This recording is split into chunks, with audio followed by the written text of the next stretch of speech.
Tertúlia. Meu boa tarde aí para todos e todas. Hoje é dia 24 de dezembro de 2012, segunda-feira. O verbete é de número 2517. Ele tem 4 páginas, 49 elogios e 22 máximos. Eu chamo a atenção que a divisão do detalhismo tem 17 máximos. O tema é habilidade inata. A especialidade é parageneticologia. Quem redigiu o verbete é o nosso já praticamente veterano Antônio Augusto, que está aí, com uma infraestrutura de defesa muito forte. Agora, a definição.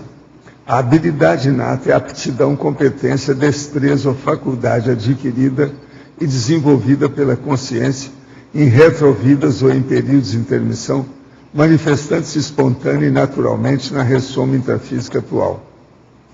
O autopensene inato raro, as personalidades e qualidades especiais, os talentos precoces, a habilidade tácita, a vocação pessoal, a memória hábil inata, a cognição latente, a vivência intelectual pessoal adquirida em retrossomas, as múltiplas inteligências inatas, os trafores manifestados desde tenra idade. Agora, a autorretrocognição lúcida, o autoparapsiquismo inato, as habilidades inatas adquiridas ao longo do curso intermissivo, a autobagagem holobiográfica, o revivalismo de aptidões, modos, costumes e ofícios adquiridos em retrovidas, a automimese irracional de habilidades retrógradas travancando o processo evolutivo, a automimese racional e lúcida dinamizando o processo evolutivo. Agora, nós temos aí na remissiologia de 12 verbetes, nós destacamos 5. Autopensene inato raro, indução intermissiva, personalidade e qualidades especiais, propulsor da Invex, tendência inata.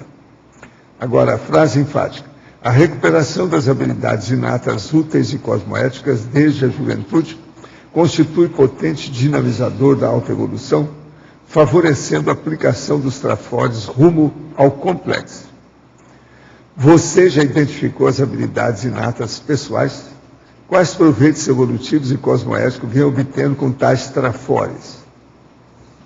Agora, a mega análise com João Paulo são 20 itens. Genopensenidade, congenialidade, precocidade, qualidade, destreza, talento, trafor, tendência, competência, aptidão, metacognição, retrocognição, paracognição, superdotação, holomemória. Holobiografia, pensenologia, intermissiologia, paracerebologia e parageneticologia. O verbete hoje do dicionário é anti-insoniologia. O argumento é tecnológico. Ele é apenas uma página e pouquinho para a pessoa entender bem que é uma técnica que nós temos contra a insônia. Agora, nós temos aí no questionamento, pensei em ir para a Foz em abril, não é a primeira vez que eu programo ir, sempre acontece alguma coisa. Tenho casas alugadas e as 2 ficarão desocupadas, eu gostaria que colocasse meu nome na TENEPS. Preciso de muita ajuda para continuar, estou com muitos problemas, nada está bem na minha vida. Fiz um SCP-2, mas as coisas estão péssimas, ainda não consigo andar. Gostaria de alguma sugestão. Tá bom, eu vou colocar o nome na nossa TENEPS aí, vamos ver o que é que vai dar, eles vão te inspirar alguma coisa boa aí. Fica firme. Agora, a sua condição está até ótima. A melhor é daquela do nosso amigo, que ele vai sair daqui para ir lá e buscar o homem, porque ele já tentou vir uma dúzia de vezes em um mês e não conseguiu. Tudo aconteceu acidente de percurso. Então vai uma pessoa que é amiga para ver se vem com ele, que assim ele vem direito. E outra coisa, é só de Curitiba para cá. É ali. Quer dizer, você falando mais alto é capaz dele escutar lá. Agora, é incrível esse caso aí. Se vocês forem saber os detalhes, é que nós não estamos entrando nisso para não dar ênfase para o problema dele. Mas se a pessoa for, é incrível. O que é que eles não querem que ele venha aqui de modo algum? E ele quer vir aqui para falar comigo diretamente. Como eu não viajo mais, aí nesses casos, quando acontecia um troço desse, eu ia atrás da pessoa, mas agora... Ajude-me a entender essa sincronicidade. 5 anos antes de conhecer minha ex-namorada, estagiei em uma clínica de psicologia e uma das pacientes era a mãe dela. Minha ex-namorada estudou com meu irmão antes de nos conhecer. Passamos juntos no mesmo vestibular. Ela para letras, tradução espanhol, e eu para letras português. Nos conhecemos no dia da matrícula. Descobrimos que somos vizinhos. Ela mora a uns 50 metros da minha casa. Ela foi minha primeira namorada e eu fui o primeiro namorado dela. Sou 10 anos mais velho, tenho 30 e ela 20. Nunca amei tanto uma pessoa. Ela também me amou muito. Mas brigamos e terminamos e ela bloqueou-me nas redes sociais. Umas semanas atrás, achei uma cartinha de amor que ela me escreveu há 1 ano e resolvi colocar a carta na caixa da minha Tenex. 3 dias depois, ela me desbloqueou da rede social. Vai fazer 11 meses que terminamos. Hoje fiz a teca da madrugada, após a Tenex, e veio a sugestão de que ela iria voltar para mim e que iríamos ser felizes. E o transmentor pediu para eu te escrevesse e explicasse a situação. Será mesmo? Ainda amo e quero a reconciliação. O que o senhor tem a me dizer? Não, eu confio em você, vamos fazer força, vamos ver se tudo dá certo. Não é isso? Estamos aí, sou da sua torcida. Como diz lá o meu amigo, sou presidente do seu fã-clube, da diretoria. Tá certo? Vamos fazer força. Agora, ele aí, de vez em quando, ele escreve para cá. Trabalha há 4 anos em sistema de revezamento de turno. 2 dias das 16 às 0 hora, 2 dias das 0 hora às 8 e 3 dias das 8 às 16, saindo com 4 dias de folga. No começo achava bom, pois ficava 4 dias livre. O problema é que, com o passar do tempo, não conseguia mais dormir durante o dia. Antigamente aplicava a técnica de respirações profundas até chegar ao sono. Com o tempo as respirações não funcionavam mais, comecei a consumir Rivotril. Não como calmante, mas como sonífero. Viciei. Tentei tirar essa droga, porém não consegui. E hoje, até mesmo nos dias de minha folga, preciso tomar o calmante, inclusive à noite. Como posso equilibrar o biorritmo do meu sono e eliminar o calmante para dormir? O que o senhor acha sobre a melatonina como alternativa à insônia? Olha, ajuda, mas agora o meu problema que eu vejo de insônia é esse que eu estou dando a técnica aí, que é coisa simples. Agora, no seu caso, eu te recomendo cair fora desse emprego o mais depressa possível e se internar numa clínica, uma temporada, até se superar isso. Não brinca com isso, hein? Processo de sono, insônia é um perigo. Você sabe que a insônia começa a se manifestar, às vezes, antes da depressão. E a depressão, às vezes, quando acontece isso, não é nada bom. De modo que é bom você parar com esse emprego, vai passar fome debaixo da ponte 6 meses, é assim que eu falo. Mas eu, pelo menos, melhora a sua vida. Isso aí é uma loucura. Fazer esses estágios aí, com esses horários, isso aí embiruta qualquer um. Ninguém tem resistência para isso, por causa do sistema nervoso. Ao professor, vejo na prática médica diária que o número de pessoas dependentes de diazepínicos e outros hipnóticos para dormir é imenso. A melatonina, que com a idade tem a sua secreção diminuída pela pineal, é usada comercialmente em muitos países como adjuvante para o sono, como o jet lag. O senhor recomenda o uso dessa substância e do popular leite morno antes de dormir para substituir a dependência do diazepínico? Não. Eu acho que a pessoa tem que se internar para acabar com tudo quanto é droga. Isso aqui é o melhor.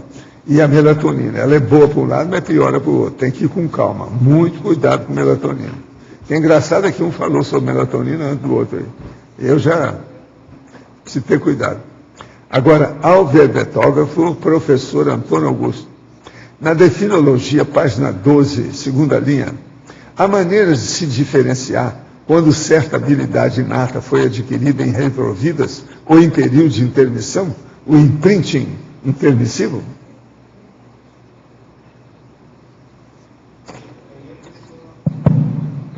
A pessoa tem que ver e procurar fazer uma retrocognição a partir dessa habilidade inata que ela tem.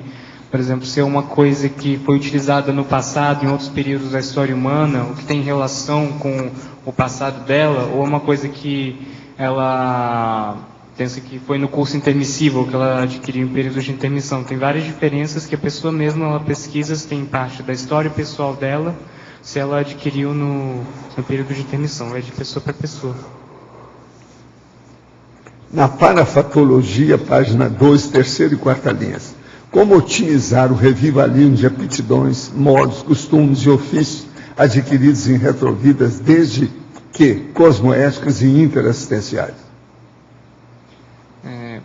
Aí do discernimento da pessoa de aplicar aquela habilidade inata de forma cosmoética e de forma a fazer assistência para as pessoas. Ela pode usar aquela habilidade que ela rememorou de várias formas, de vários com padrões diferentes, com padrões pensênicos, com intenções diferentes. Então, aí da intencionalidade da pessoa e do discernimento, do desenvolvimento dessa habilidade, para ela saber como lidar com essa coisa, com essa aptidão que ela tem, sem cair no mimetismo, sem cair na anticosmoética. Então, é do discernimento da pessoa. Na teoriologia, página 13, quais as neoteorias acerca da inteligência? Neoteorias acerca da inteligência.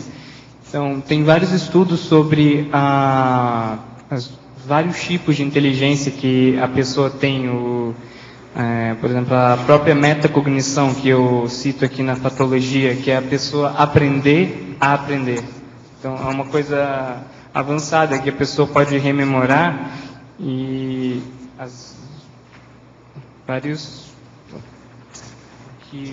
tem vários estudos também feitos sobre os vários tipos de inteligência, né, que eu já falei. Tem inteligência musical, inteligência lógico-matemática, as múltiplas, inteligência evolutiva. Então, essas novas teorias que vão delimitar e que ainda precisa de estudo nessa área da cognição.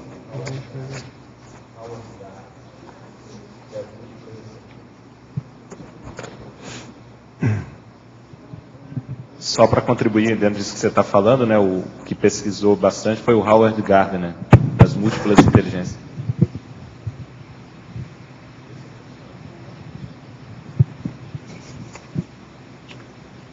Na perfilologia, página 14 e 15, poderia nos falar por que as habilidades inatas eram e ainda são muitas vezes relacionadas à música, como no caso do compositor austríaco Mozart e do polonês Chopin e da cantora estadunidense Jack Evancho? Por que eles se habilitaram mais especificamente na arte e não na ciência? Vai também do discernimento da pessoa, de como que ela vai usar essa habilidade, do desenvolvimento que eles queriam dar. Então, por exemplo, no caso do Mozart ou do Chopin, que foram bem cedo condicionados a essa questão da música. Os pais deles eram músicos. Então, eles viveram nesse ambiente de uma forma bem pequena. Desde que eles nasceram, eles estavam nesse ambiente de música. Então, isso condicionou eles, de certa forma, a seguir esse caminho, embora a habilidade deles fosse inata. Agora, existe uma coisa ainda mais forte do que isso. Que a tendência das pessoas, quando ressonam, é colocar fora aquilo, quer dizer, expor e revivenciar, vivenciar de novo aquilo que fizeram no passado, como você fala aqui. Mas, como no passado havia uma predominância do psicossoma, o psicossoma vem sobre e, entende, polariza, predomina e, vamos dizer, toma conta do processo contra o mental soma. Então, por isso, como a arte é mais do psicossoma, fica mais fácil para as pessoas. Por isso que tem maior número dentro do problema da arte. A minha família era, todo mundo que vivia, tinha uma orquestra em casa, que fazia até fundo musical, cortina sonora para o filme mudo. Você tem ideia. Todo mundo tocava algum instrumento de corda, todo jeito. Agora, então, o que se passa? Eles queriam que eu fosse tocar. Eu falei assim, não, eu já mexi muito com isso, eu quero mexer agora com isso aqui. Eu fui o único na família que deu conta naquilo. Não quis tocar nada. Até o meu pai tocava. Todo mundo em casa tocava. Minha irmã, minha mãe, todo mundo. Tia. a outra tia, está entendendo? Fazia uma orquestra. No entanto, eu dei conta porque eu lembrei disso. Aí o processo mental soma. Entendeu o que quer dizer? Agora, é assim mesmo, é do jeito que você falou. Eu estou só acrescentando aí alguma coisa para a gente clarear mais. Como conscienciólogo comemoro o Natal? A minha família se reúne nessa data por motivos religiosos, mas eu estou pensando em confraternizar com eles e aproveitar a data para reforçar os laços com um grupo familiar. Como o pessoal do CAE comemora. Às vezes tem comemoração. Esse ano não tem nada aqui. Pelo seguinte, o povo da maioria está viajando. Esse ano é muita gente viajando, dando aula, vendo família, não sei o que é. Está mais do que todos os outros anos. Às vezes tem um jantar especial, alguma coisinha. De modo, lógico, que nós, dessa vez, não temos boca livre aí fácil, não. Está difícil, sabe? E outra coisa, nem também no fim do ano. Nós vamos aí na casa de alguém no fim do ano, que já nos convidaram, eu e a Graça. Mas não tem nada que ver com o CAE. Professor, o senhor poderia comentar algo a respeito da eficácia da oração, de que forma devemos orar? Devemos fazer oração direcionada a qual entidade? Não deve fazer oração nenhuma, isso é besteira. Devemos orar para nosso amparador, para nosso orientador, para qualquer conselho. Deixa disso, isso é petitório. Isso é petitório. Esse negócio é uma vergonha danada. E também, se eles estão sempre nos observando, não seria desnecessária oração, sempre que o mundo extrafísico sempre sabe do que necessitamos? Sim, principalmente a turma da baratosfera. De modo que procura melhorar suas energias, você tem boas companhias extrafísicas. Isso que a gente precisa. Agora, oração, vela, o que mais que tem? Toda essa muleta, a comilança, o que mais? Matar o peru e não sei o que mais, isso tudo é besteira.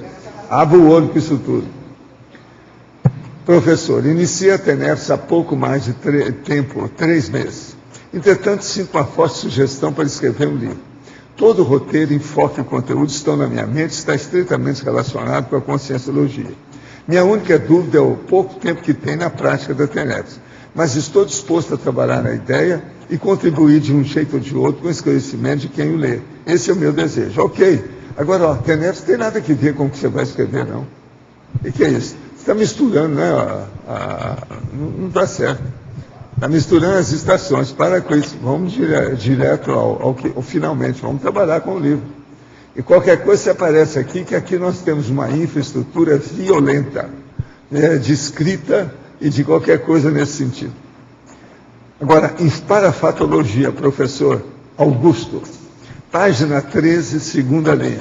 Gostaria que abordasse o macrosoma intelectual.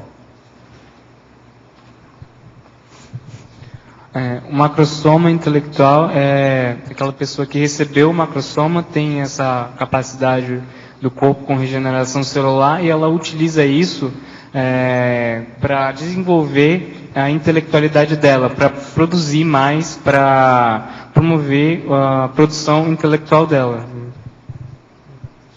Em efeitologia, página 3, primeira linha, poderia abordar os efeitos do restringimento intrafísico? Os efeitos do restringimento extrafísico é a própria condição da consim, ela esqueceu passar por uma temporária, ainda que permanente durante a vida, uma condição de esquecimento das habilidades das cognições que ela adquiriu. Então ela tem que passar por esse processo de recuperação de cons. Isso é um restringimento intrafísico. E daí que você tem que recuperar as habilidades, as cognições, as ideias que você desenvolveu em todas as suas vidas passadas. Em Crescendologia, página 14, terceira linha.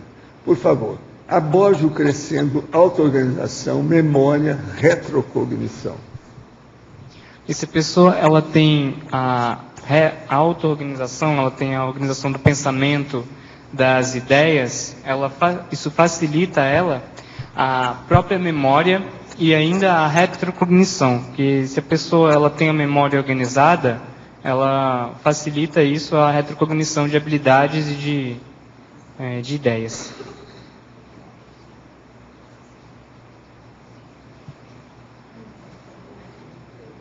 Queria te perguntar se você já pensou a respeito da facilidade excessiva que desmotiva a pessoa.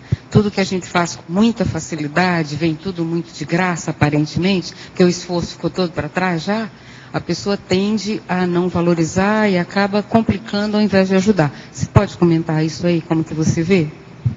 Isso tem bastante relação com o mito do talento recebido sem autoesforço. Não existe uma coisa que a pessoa recebe assim e ela não trabalhou para isso. Ou ela trabalhou em outras vidas, ou no período de intermissão. Muitas vezes a gente vê o estigma do menino gênio, da criança prodígio, que já nasce sabendo, e isso não é uma verdade, né? A pessoa, ela tem que lutar para isso, ela não pode ficar só, eu já sei aquilo, eu já desenvolvi, e não desenvolver ainda mais, ou procurar desenvolver outras habilidades relacionadas, ou utilizar essa habilidade que ela tem de outras formas.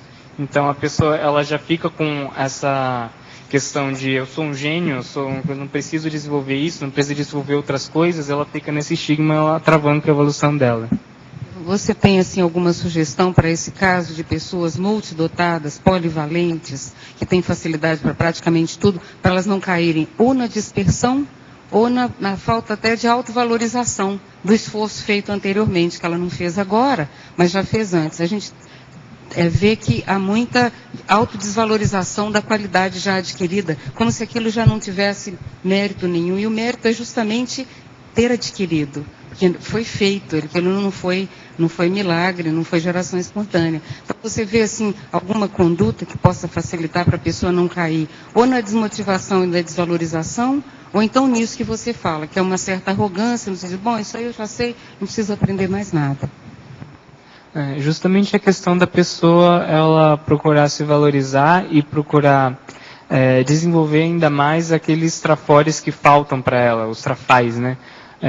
E procurar pegar aquelas habilidades úteis dela que ela tem e utilizar em prol das outras pessoas, fazer assistência e desenvolver ainda mais aquela habilidade para não ficar naquela coisa, nada é tão perfeito que você não possa melhorar ainda e aperfeiçoar. Antônio, aqui no B. Primeiro, parabéns pelo verbete, muito esclarecedor. Obrigado. Tá. Aqui na página 12, na patologia, quinta linha, as aptidões inatas em relação aos neoaparelhos eletrônicos na era digital. Eu gostaria que você me esclarecesse até que ponto é a forma profilática, homeostática, e até que ponto começa a ser patológico esse processo, porque a gente vê que está tudo muito exacerbado nas partes das mídias sociais, Twitter, Facebook, e eu queria ver como é que você vê essa questão assim, de usar com sabedoria esse processo aí. Então, essa questão da aptidão dos eletrônicos na era digital tem justamente a ver com a paratecnologia, as novas tecnologias que ainda vão surgir e vão vir de inspirações de ideias inatas. E hoje, por exemplo, quando a gente tem vários jovens sentados nesse mundo digital que acabam usando essa aptidão que eles têm para perder tempo, para jogos ou para coisas que não vão levar eles a lugar nenhum. Então, essa aptidão na era digital é uma coisa que as crianças hoje já estão nascendo com isso. Fica uma habilidade inata que já a média da população já tem. E é uma coisa assim que se a pessoa não cuidar pode ser bastante prejudicial para ela. Obrigado.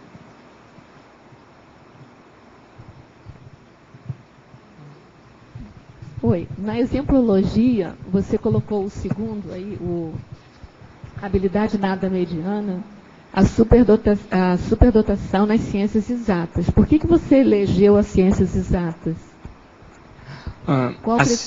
Ciências exatas foi mais como um exemplo geral, mas é que a gente encontra mais, é o mais comum ter, por exemplo, pelo menos é o mais falado, o mais destacado, são as crianças que têm superdotação com matemática, são as crianças que conseguem resolver o cubo de Rubik's ou que fazem contas de cabeça, uns 7, 6 anos. Então essa superdotação de ciências exatas que é até supervalorizada pela academia ou pelas ciências, que acabam não valorizando os outros tipos de superdotação. uma superdotação comunicativa, superdotação emocional que às vezes a pessoa tem. Então, esse tipo de superdotação, ela é supervalorizada. Então, por isso que eu coloquei aqui na exemplologia. Tá bom, obrigada. Não que não seja válida, é muito válida. A pessoa pode fazer muito uso da superdotação, de qualquer superdotação. Não, eu achei que você destacou como, eu achei que fosse como uma coisa importante. E eu vejo exatamente igual a você, tem outras habilidades que são tão ou mais importantes do que as das ciências exatas. Né? Porque o mediano aqui para mim não é nada ruim, não, é muito bom. Porque depois da mediana vem a máxima, entendeu? Daí eu fiquei curiosa de saber por que exatamente, no meio de tantas habilidades, você destacou as ciências exatas. Obrigada. Professor, aqui. Na patologia, penúltima linha, como você identifica, através do comportamento, através dos gestos, retrovidas? Como é que você consegue explicar isso? O comportamento da pessoa, às vezes, o gesto, o jeito que a pessoa fala, denuncia ou dá dicas do passado dela, da questão das retrovidas. Então, o comportamento da pessoa, o jeito que ela escreve, o jeito que ela fala, o próprio padrão energético da pessoa são fatores que podem ajudar a identificar, você fazer uma pesquisa sobre a retrocognição, você ter essa experiência. Certo. E como eu faço essa conexão? Através das retrocognições? É você analisando, fazendo até uma pesquisa histórica de todos os períodos, de como as pessoas pensavam numa determinada região, num determinado tempo. É você ir pesquisando e pesquisando você mesmo para você saber o que você tem mais afinidade. Então, é esse tipo de pesquisa exaustiva que a pessoa tem que fazer. Tá, obrigado.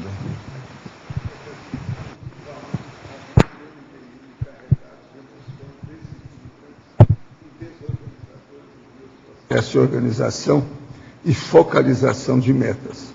Gostaria de saber qual técnica ajuda a dissipar essas formas de pensamento cristalizadas, que tem 26 anos e estuda conscienciologia há pouco tempo. Olha, a melhor coisa que você faz é trabalhar tudo que você puder para o mental soma, a parte intelectual, cultural. Então, bastante leitura, bastante anotação e escrita da sua parte. Agora, faça arquivo no computador sobre os seus processos de escrita, de registro. Isso vai ajudar para você superar todos os processos de comocionalismo, que o problema todo é levar para o problema seu pessoal de distinguir as coisas melhores e ficar com aquilo que seja prioritário. Então, essa autodistinção do melhor, isso tem que ser feito da maneira intelectual. E você ficar também o máximo possível mais sereno, equilibrado, com calma, imperturbável com aquilo que você está fazendo. Então, a primeira coisa que você tem que ver é o seguinte: olha bem as suas metas, ou seja, o seu mega foco. E coloca o autodiscernimento aplicado nesse mega foco o tempo todo. Se for preciso, use alguma coisa colocando as lembranças, os registros, memorando no seu bolso, aonde você vai, para você saber o que se passa. Fatologia, página 12, terceira linha. Os trafores manifestados desde tenra idade. Existe a possibilidade de a pessoa ressomar e manifestar na infância alguma característica traforista, passar pela adolescência e uma parte da idade adulta, absorvida pelos impulsos da sociedade patológica, anulando tal característica homeostática e, ao confrontar-se com o paradigma consciencial, observar uma espécie de resgate dessa tendência traforista observada na infância? Penso que, se fosse um trafor, deveria permanecer com a pessoa independente dos impulsos e assédio da sociedade. O que o verbotógrafo pensa a respeito? Eu acho que a pessoa, ela pode ter essa habilidade, ela pode usar e pode deixar de lado, ela pode ignorar, não ter adormecida, a questão da habilidade tácita, que está adormecida, que está dentro de lá, só que a pessoa não faz o uso dela, ou faz pior, ainda faz o uso anticosmoético da habilidade inata que ela tem. Então, a questão é que várias habilidades são demonstradas na infância e isso não é estimulado na maioria das vezes. A criança cresce com isso, deixa isso de lado, isso se torna desimportante, então ela acaba deixando isso de lado. Mas eu não diria que a pessoa perde essa habilidade. Ela está dentro dela, ela tem que fazer a rememoração para ela continuar a usar essa habilidade. E é bom a gente esclarecer que, além disso, tem o retomador de tarefa. É aquela pessoa que deixa desse jeito, depois ela recupera, depois ela volta ao que estava, devido à influência do holopensene, e passa alguns anos, ela volta como retomador de tarefa. Retomador de tarefa você está acostumado a atender lá na Apex, não é isso? De modo que sempre é bom ver também esse outro aspecto da situação. A vida humana, ela é difícil por quê? Porque associa patológico. Nós vivemos no hospitalão, numa grande enfermaria. E outra coisa, as pessoas estão habituadas com essa vida de bicho. Então elas veem, esse impacto às vezes dá muito trabalho, exige muito dela. E ela às vezes sucumbe. Ela se ajoelha, fica genuflexa ao processo. Sucumbe, tem a canga. Né? Você quer falar? Eu acho que nessa linha, eu até ia pedir para ele expandir aqui na fatologia, na página 12, exatamente o que eu vejo muito no Augusto é essa manifestação precoce das atitudes antagônicas aos idiotismos culturais, né, as influências mesológicas. Então, eu queria que ele expandisse exatamente como é que ele faz isso. Eu vejo isso no dia a dia. Por exemplo, seu papai e sua mamãe te ajudaram. E o que é que eles te perturbaram? Até para melhorar. São as duas coisas. Tudo, às vezes com a melhor das boas intenções, mas cair de 4. Tudo isso é bom estudar. Eu acho que a gente está ajudando mais. Porque ninguém é perfeito. Aqui, ninguém é perfeito. Não. A questão é que eles ajudaram, assim, muito a questão de você ver o que é útil, o que não é útil, o que vai ajudar você, não, o que é besteira, prioritário e o que não é. O que é prioridade e o que não é. E às vezes é muito difícil, sendo um adolescente ou uma criança, que você tem que conviver com as outras pessoas e você tem que, ao mesmo tempo, conviver com a idiotice cultural das pessoas e saber respeitar, e saber aceitar e saber não se envolver para não se afetar com aquilo. O problema é ter educação com essa reação. Ser educado, uma reação educada. Você tem que equilibrar todas as coisas ao mesmo tempo, sem ser antissocial com a pessoa e sem cair em besteiras, né? Antônio, você falou aqui que neoconceitos exigem talentos. Quais talentos existem? Depende do neoconceito. Mas, assim, a questão dos neoconceitos exigem talentos. Que cada ideia nova que você tem, você precisa de uma pessoa, de uma habilidade para você fazer aquela ideia, para você tornar aquela ideia verdade. Então, a cada ideia que você desenvolve, você tem novos conceitos, novas cognições, você vai precisar desenvolver a habilidade, o talento para você executar aquilo, para você tornar aquilo verdade. Agora, o negócio é que você não deve estar lento. Entendeu, não? É bom você estar mais apressadinho. Isso chama autotacritmia. É o talento, tá rápido. Tá certo?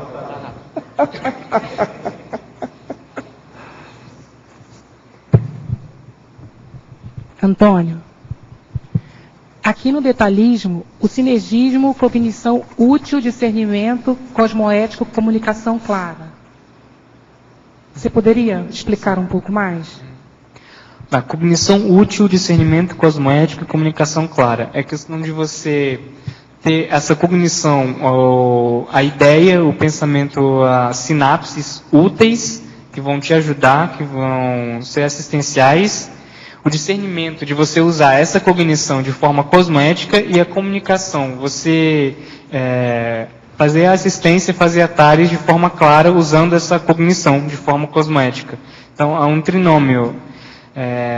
Você tem a habilidade, você tem o discernimento para usar essa habilidade e você ter a comunicação, você saber explicar a outras pessoas ou ensinar essa habilidade para outras pessoas a partir do exemplo.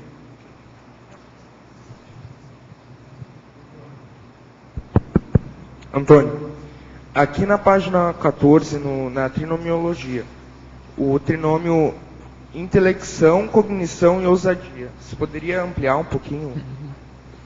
Intelecção, cognição, ousadia. Tem justamente a ver com esse que eu acabei de falar. É a questão da pessoa ser intelectual, ela ter acesso a essa habilidade, ela ter cognição, ela entender o que é essa habilidade, como ela vai usar essa habilidade, ter ousadia e ter a coragem, a ousadia mesmo para ela aplicar essa neo-habilidade da forma que for mais evolutiva, da forma que ela vê no código ética, ter coragem para ela aplicar e manter essa neo-habilidade que ela tem.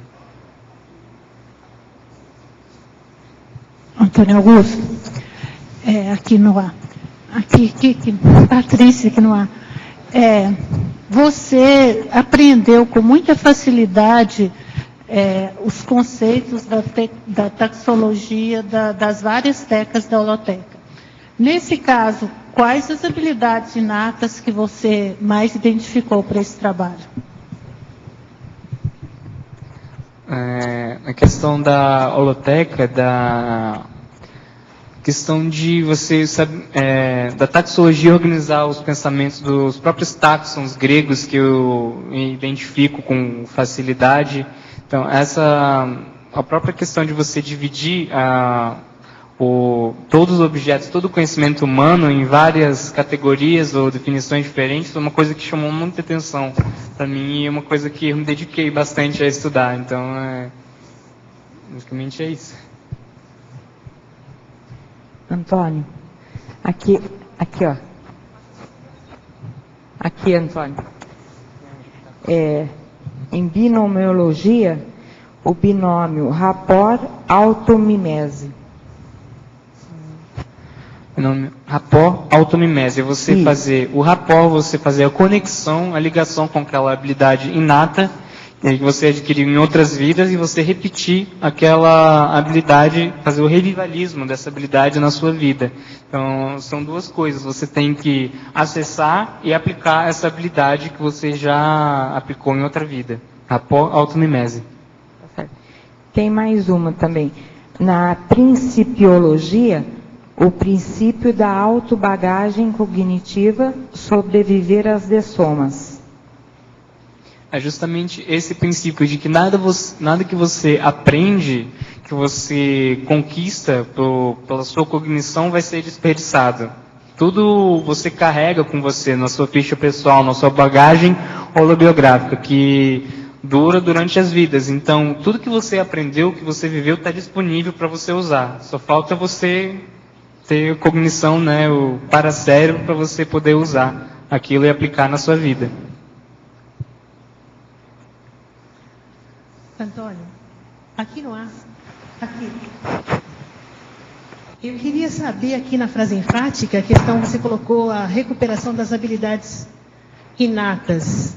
E você coloca aqui desde a juventude. Mas no seu caso, o que a gente vê é que você é uma consciência herada num corpo jovem. Como que você conseguiu recuperar os cons? E quais foram as habilidades que você recuperou? Como eu consegui recuperar? Quais foram as habilidades que você recuperou? Você tem assim rememoração de ter feito o que em vidas passadas? Leite. Oi? Comendo pão e bebendo leite, assim ligado. Isso é fácil. Mas as habilidades de vidas passadas, quais as habilidades de vidas passadas? Ela está com as minhas perguntas, né? Seria bom a gente perguntar para o Augusto aí.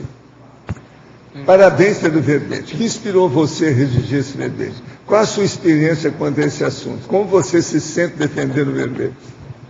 Isso é a parte técnica. Depois é bom você falar. Eu queria ajudar ele a defender essa pergunta.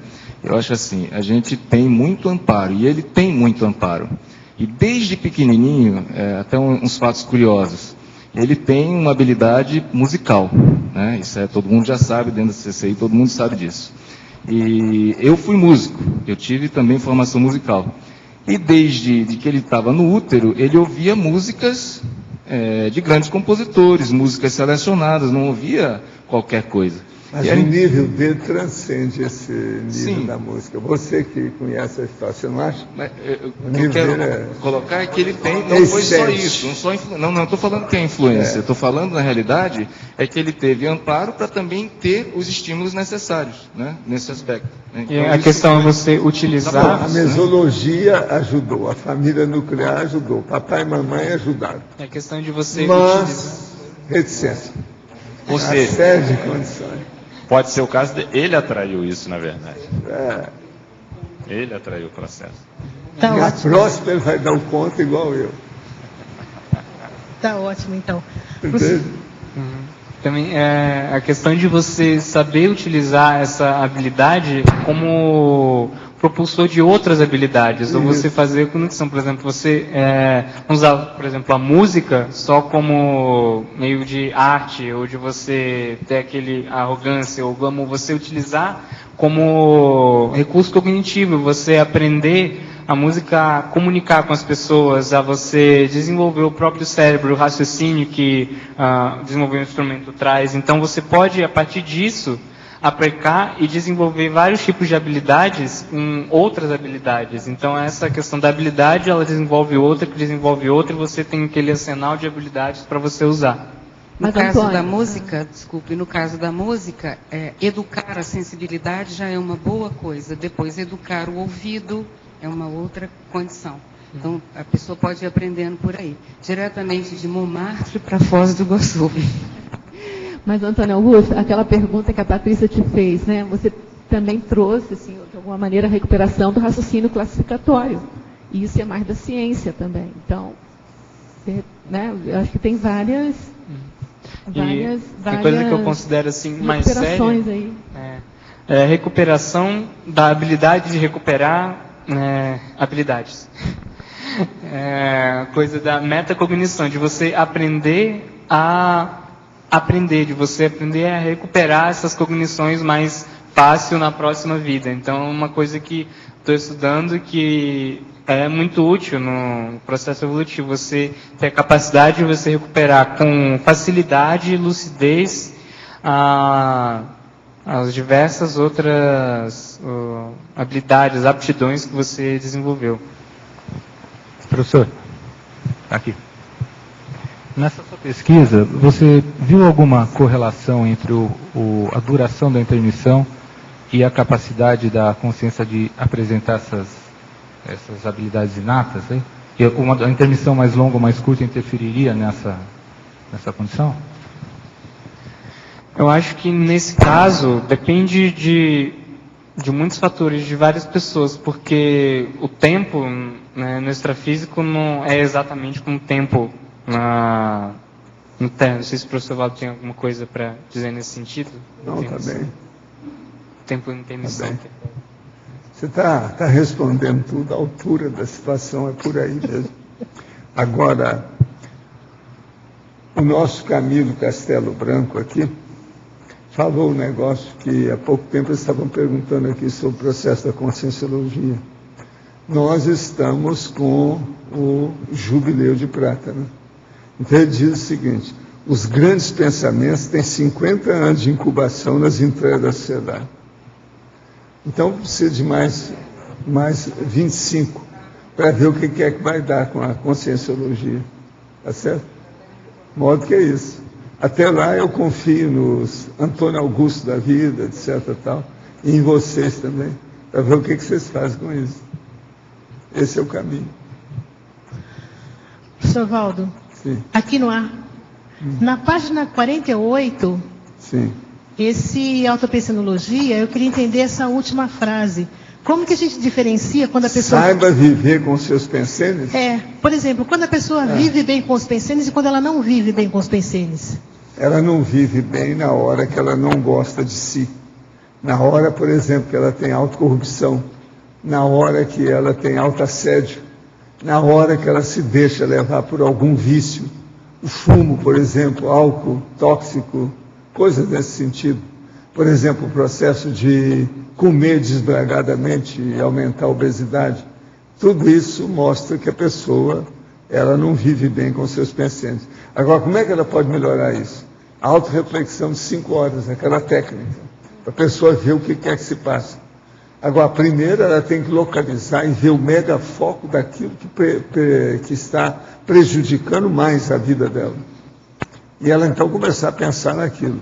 Como é que apareceu? De que modo que ela pode combater? O que ela deve colocar no lugar? Agora, a situação toda é que, numa condição dessa, os pensênios têm que ser levados para a cirurgia. Não adianta fazer serviço ou tarefa ou fazer uma prescrição apenas ambulatorial. O negócio tem que cortar fundo até chegar no osso, para a pessoa dar valor para o processo dela. Esse é que é o caminho, de modo geral. Agora, saiba viver com seus pensênios. Aqui são os ortopensênios, que é do equilíbrio, entende? Aquele que dá a imperturbabilidade, que é o que interessa para nós. Tudo que nós falamos aqui nas tertúlias, de manhã, de tarde, sempre, objetivando essa meta. É a pessoa pensionizar melhor do que ela pensionizava antes. Esse é o caminho.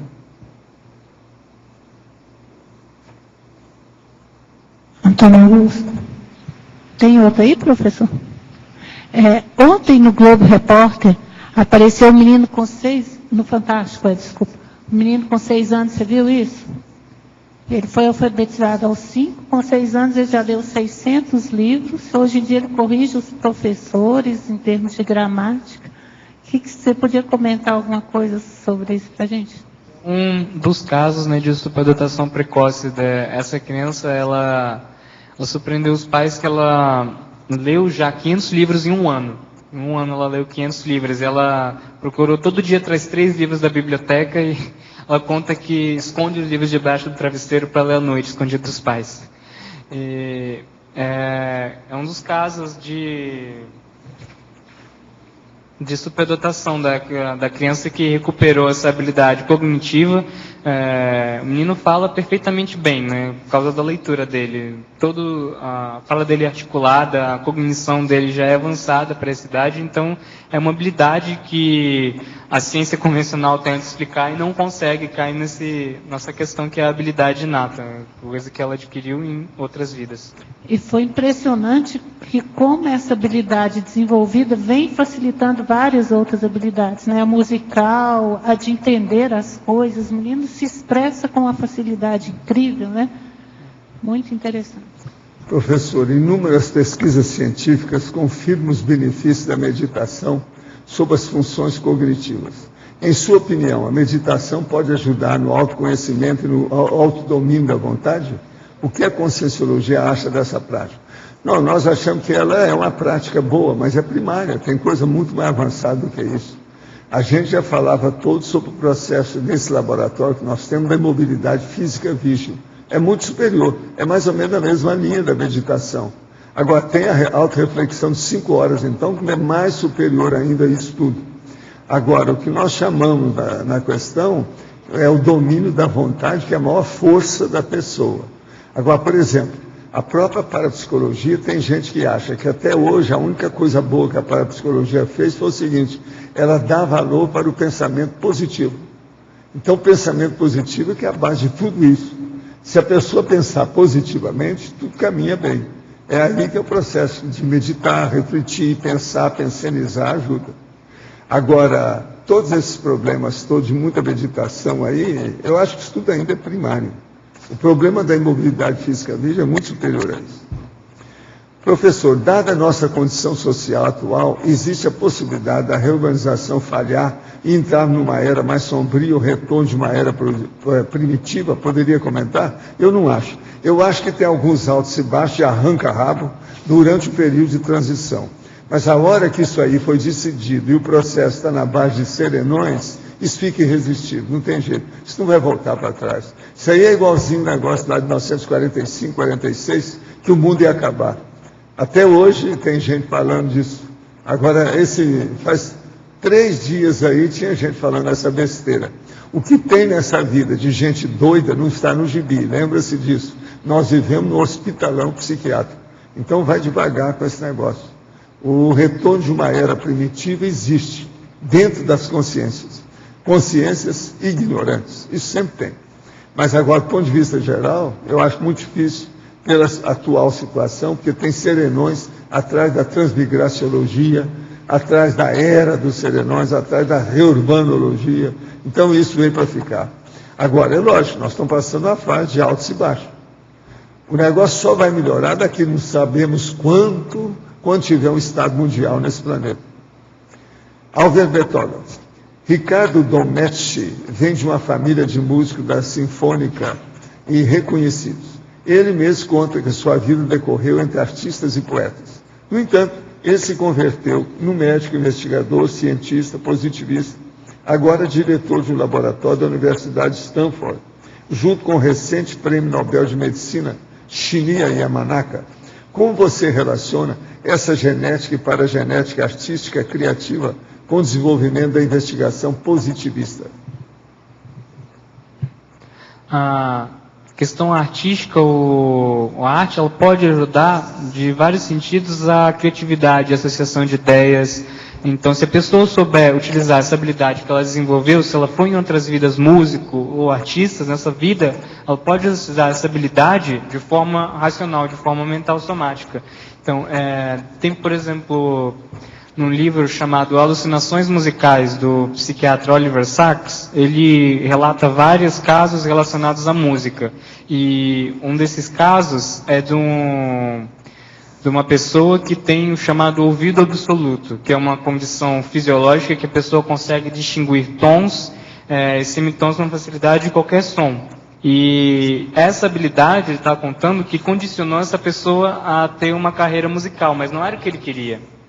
Mas a família inteira dele, o meio dele, condicionou ele ter essa carreira. Então, é uma coisa que a pessoa precisa se libertar. Ele depois não quis mexer mais com música e foi fazer física na universidade lá de Cambridge ou Oxford, não me lembro.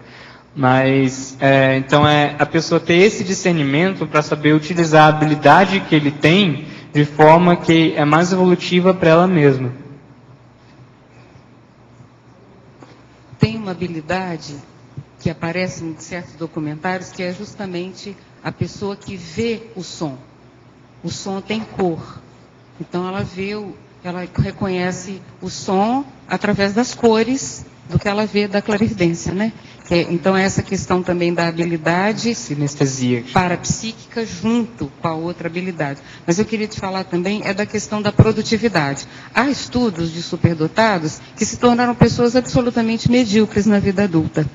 De não conduzir aquela precocidade, foi como se fosse assim um processo estelar, mas depois apaga.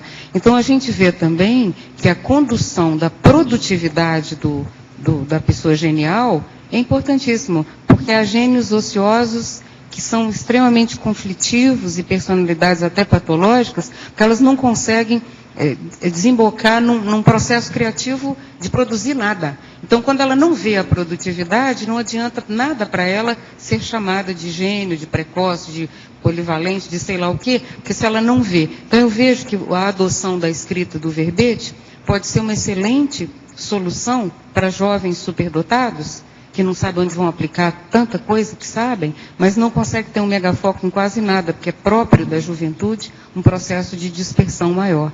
Então, uma das ideias de cura, que eu vejo, cura da genialidade, é justamente produzir, porque aí você modula, organiza, e a gente vê que a maioria dos gênios produzem pouquíssimo.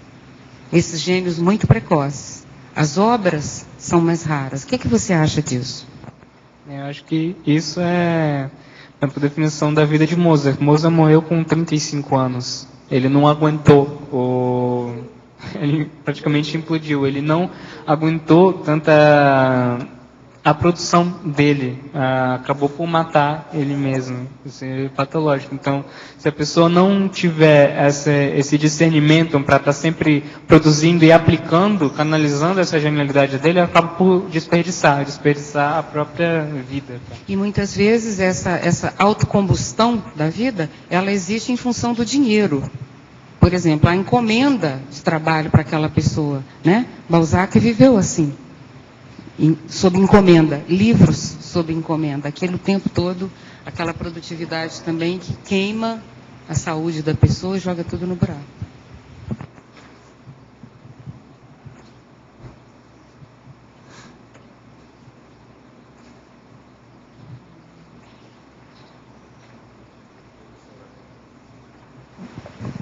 Alô. Na página 12, para a patologia, última linha, automimese racional e lúcida dinamizando o processo evolutivo.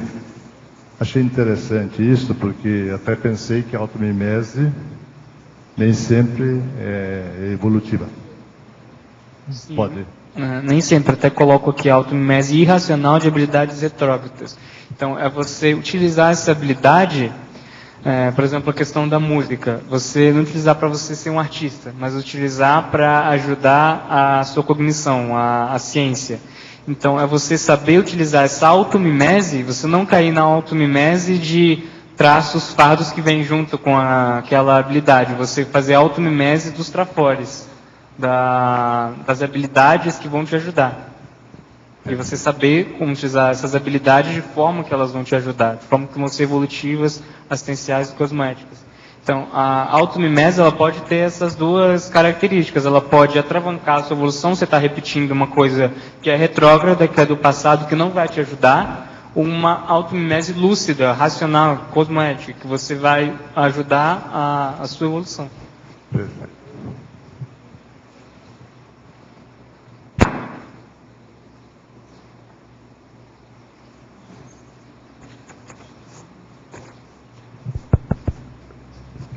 Antônio, aqui na binomiologia, o último binômio é autoconscienciometria e autoparaperceptologia. Poderia ampliar um pouco o assunto?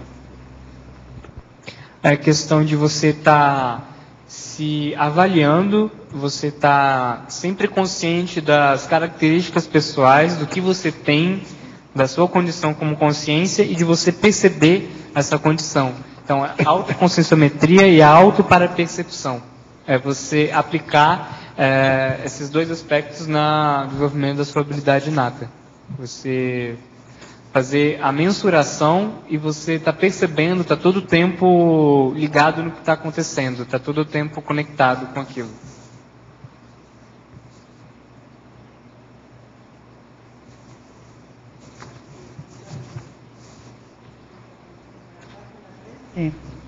Em sinergismologia, o sinergismo transcendente para cérebro dicionarizado.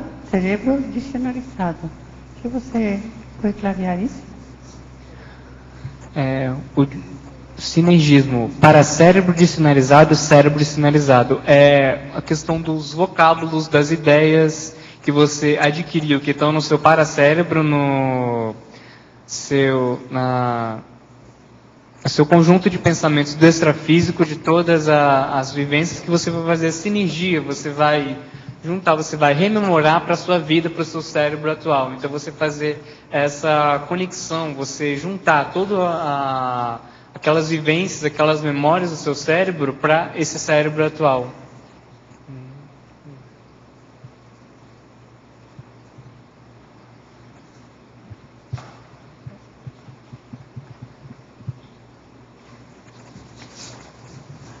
Estou lendo um livro muito interessante, A Evolução de Deus, de Robert Wright.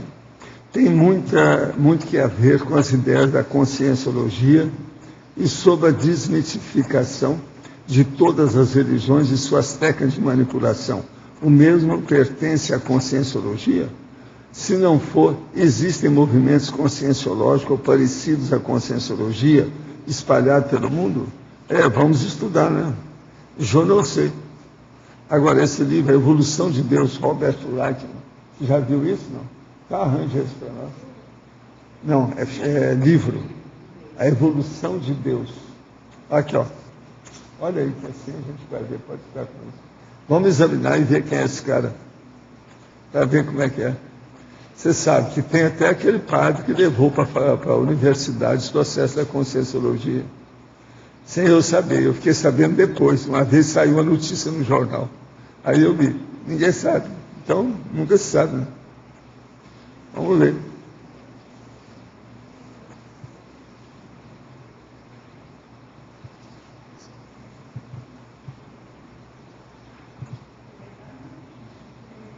Em Principiologia, o princípio inexorável da aceleração da história humana esse princípio inexorável tem alguma relação com essa aceleração evolutiva, posto que agora temos muitas mais ferramentas, ou só está falando de aceleração da história humana? Entendeu o que quero perguntar? No princípio inexorável da aceleração humana? Sim, tem que ver a aceleração humana, tem que ver com a aceleração evolutiva. E também da questão de você estar... aceleração da história humana, por exemplo, nas revoluções industriais, da aceleração do pensamento, dos desenvolvimentos tecnológicos, estão ficando cada vez mais rápidos e mais frequentes. Tem justamente a ver com essa capacidade com o desenvolvimento de todo o conhecimento humano, e da pessoa tem que rememorar na vida cada vez mais coisa. Cada vez que ela nasce, ela vai ter que rememorar mais coisa e mais rápido ainda, porque ela vai aprender, ela vai ter essa cognição de ter essas rememorações mais cedo. Então a questão da aceleração da história humana tem também com a aceleração da história pessoal, que você acelera a evolução, você acelera o seu processo evolutivo com a recuperação dessas habilidades inatas. Você não precisa desenvolver tudo depois e inventar a roda, você já tem aquilo lá desenvolvido, você já tem aquilo dentro de você. Então é só você resgatar. Antônio, por favor, aqui no B. Oi, aqui. Oi. Página 14, em antagonismologia, eu gostaria que você falasse um pouquinho sobre o teu terceiro antagonismo. O antagonismo habilidade útil, habilidade fútil. O que você considera a diferença entre eles? A habilidade que vai ter utilidade para você é uma habilidade que é desprezível, que você não precisa daquilo agora, ou que você não vai fazer uso daquilo. Você poderia dar um exemplo do que você considera habilidade fútil? Uma habilidade útil, uma habilidade de você... habilidade da leitura, uma habilidade de você ter a cognição, a habilidade da escrita, a habilidade com as palavras. Uma habilidade útil, uma habilidade fútil seria habilidade... Por exemplo, porque cada habilidade depende do modo como você vai utilizar aquela coisa. Então, ela pode ser útil ou pode ser fútil, dependendo do que você vai dar de uso, vai dar de ênfase para ela, desse momento evolutivo de priorização dessas habilidades. E também, logo acima, na linha de cima, o segundo antagonismo, o antagonismo. Neofobia psicossomática, neofilia mental somática. Você poderia falar sobre essa neofobia psicossomática? Da questão da... Também tem a neofobia psicossomática e a neofilia mental somática. Isso, o que seria essa neofobia A neofobia psicossomática é a questão da pessoa ela rejeitar todas as emoções. Ela, pelo menos, afastar aquela questão da psicossomática. Ela não tem a sensibilidade do psicossoma, das emoções. Ao mesmo tempo, isso pode ser causado pela neofilia mental somática excessiva. A pessoa tem essa questão da intelectualidade, ela acaba não desenvolvendo o psicossoma. Ou ela tem esse psicossoma e não acaba desenvolvendo a mental somática. Então, o ideal é você ter um equilíbrio, você ter a argumentação desse psicossoma, você não deixar aquela coisa fluir, controlar a sua vida, e nem deixar aquela coisa escassa, você não ter aquilo. Ok, obrigada.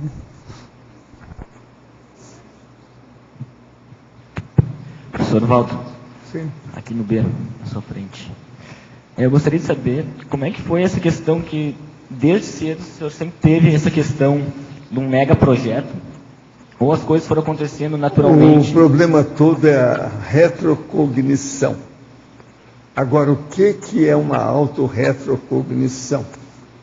A autorretrocognição começa por aquilo que eu chamo de relâmpagos mnemônicos. Mnemônico quer dizer de memória, tá certo? Relâmpagos são os flashes. Então você tem relâmpagos mnemônicos. Então eu falo autorretrocognições, 2 pontos. Relâmpagos mnemônicos, é assim que começa tudo. Agora, com isso então, você mantém incontaminada a memória das ideias adstritas às megacons da consciência, aos megacons. Então, por exemplo, incontaminou, você não deixar incontaminar. Ele fica puro, aquela memória, não sai. Eu comecei a ter isso aos 3 anos de idade. Agora, ó, eu encasquetei com isso antes de renascer. E comecei a pensar só no processo mnemônico das retrocognições. Quer dizer, de memórias mais remotas, mais antigas, você está entendendo como é que é? Mas bem equilibradas. E fixar naquilo. Por isso é que eu dei conta na opção de coisa. O Augusto, por exemplo, ele fez força aí, mas ele entrou dentro do processo da música, da arte. Agora, ele acabou chegando aqui, ou pelo pai, ou pela mãe, ou por ele, não sei como. Entendeu? Isso tudo tem sua razão de ser. Agora, no meu caso, eu não tinha esses recursos todos, porque todo mundo lá era artista, lá em casa. A família inteira. Então, com a retrocognição, eu comecei a ver. Agora, eu era pequeno demais, muito menino. Eles fizeram um teste comigo e chegaram à conclusão que eu tinha senso de musicalidade. Que o meu avô é que era o regente, entende? Ele sabia tudo, ele tocava qualquer instrumento de corda, para você ter uma ideia. Então, toda a gente de alto nível artístico. Agora, ele então fez um teste comigo. Falou, não, o menino tem senso de musicalidade. Então ele tem que tocar um instrumento. Aí foi levar lá, o meu pai falou, não, mas vamos respeitar esse menino. Por que é que não quer? Por que você não quer tocar um instrumento? Não, eu quero trabalhar aqui. Aí eles começaram a examinar, porque minha mãe tocava bandolim. E lá em casa, quase sempre tinha um sarau à noite, com o povo todo que vinha, etc. Agora, a casa que nós morávamos foi a primeira casa construída depois que eles destruíram o cemitério. Então, a minha avó, por exemplo, uma das minhas avós, tinha sido enterrada perto da uma das portas da cozinha. Tinha 2 portas da cozinha. A porta da cozinha da direita, ela tinha sido enterrada lá perto. Então, aquele ambiente, ainda tinha os coqueiros do cemitério, no quintal, essas coisas assim.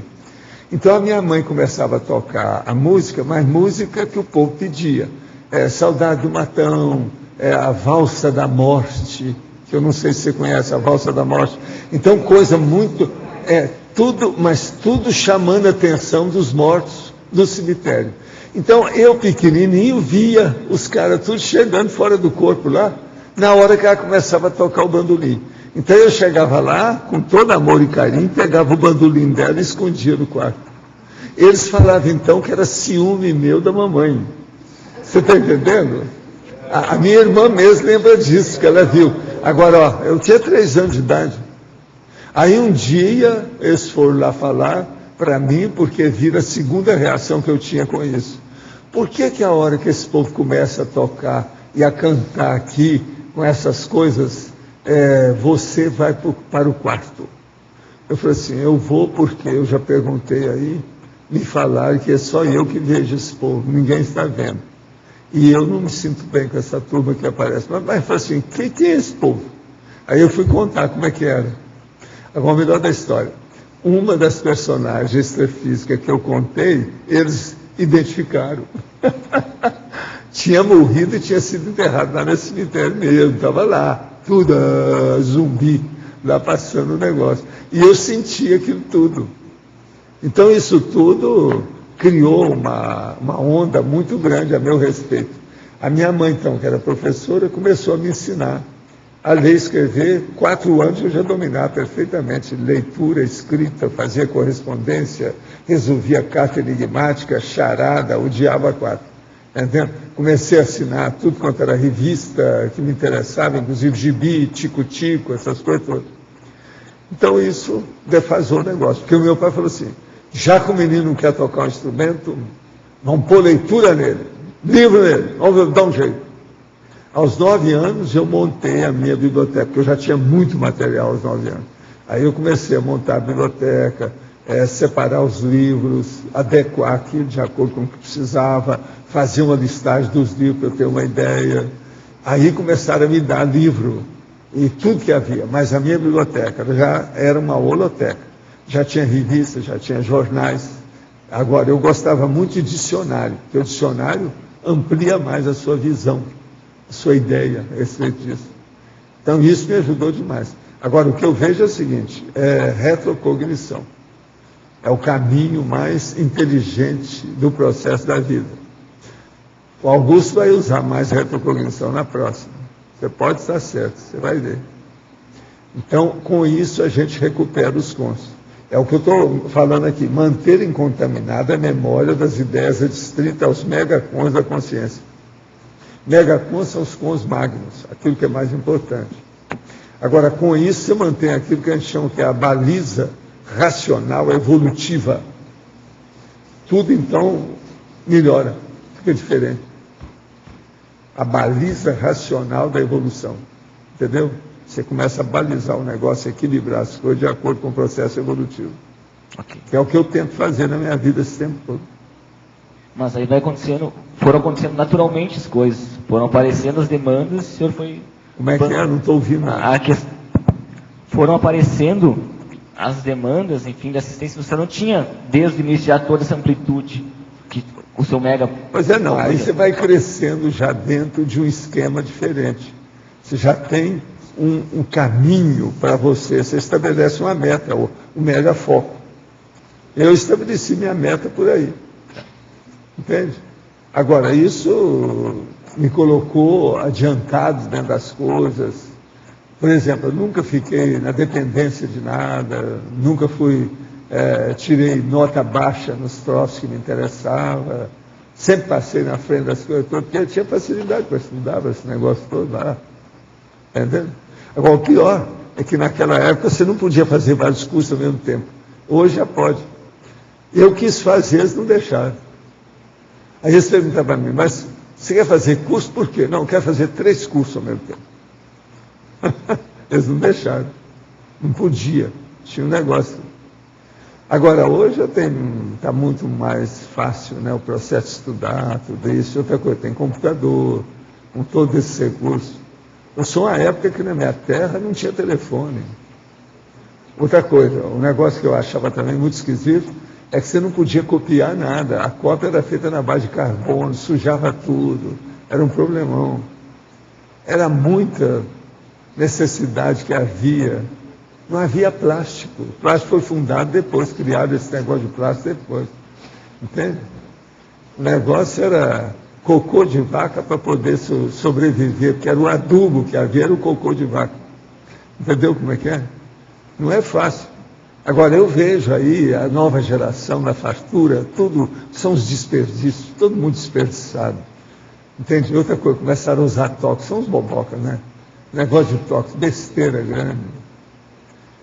Lá em 1930, no interior do Brasil, com esse povo todo assim, já se combatia o processo do alcoolismo. Muita gente metia o pau nisso. Entendeu?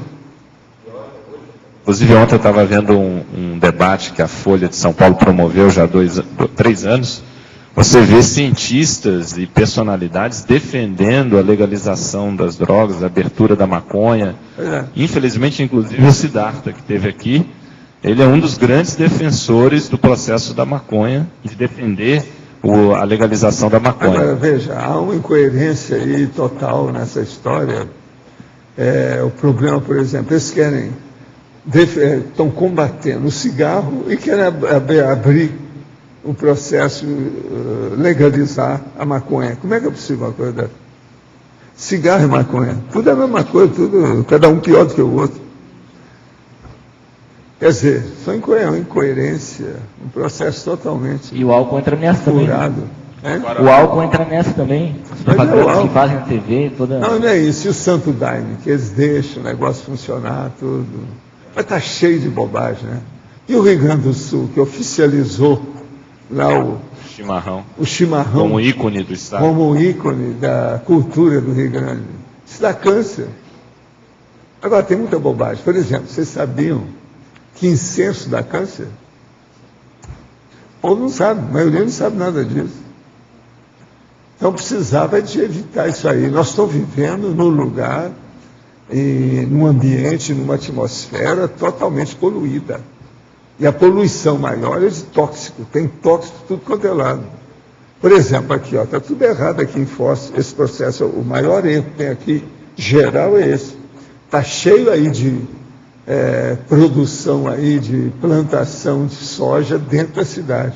Isso devia de ser bem longe, porque jogam agrotóxicos, intoxica todo mundo. Passa uma temporada aqui, quando eles começam a jogar agrotóxico aí, todo mundo começa a tossir aqui. Nariz correndo, tossir, dá alergia, uma opção de coisa. Muita gente assim. Isso é uma das piores coisas que tem em Foz. A maioria das coisas aqui são até bem olhadas, mas agora, contrabando de arma, contrabando de tóxico, e os tóxicos dentro da cidade, isso está errado. Isso aí a gente tem que combater, meter o pau. É o jeito. Agora, precisava desse povo arranjar umas terras para eles mais longe, para eles plantar lá a sojinha deles e tal. Muito bem. Ou se não, dá um jeito de não colocar agrotóxico nisso do jeito que eles fazem. Como é que fica? É demais. Muita gente já morreu com agrotóxico aqui, em Santa Catarina, Paraná, tudo isso, mas as coisas continuam do mesmo jeito. Porque, geralmente, tudo aquilo que tem um efeito, sabe, longo, que só vai piorar daí uns anos, o povo esquece o que aconteceu no início. Se a coisa fosse imediata, tudo bem, mas não é. Quando é assim, demora, é barro. Álvaro Betógrafo. Sou professor e trabalho na área de música no ensino municipal de São Paulo. Conheço a conscienciologia e aplico o conceito da tudologia em minhas aulas, juntamente com minhas habilidades musicais, na intenção de promover minha evolução juntamente com os alunos. Esse conceito é válido? Poderia comentar? O que você acha? Para mim é super válido estar usando a música como uma forma de interagir, como uma forma de socializar os alunos. É uma coisa que a pessoa talvez precise desenvolver, que é a questão da sociabilização, da sensibilização, que a música, por exemplo, traz. Então, a questão da docência, está ajudando a ensinar, é muito válido. Eu acho que é positivo.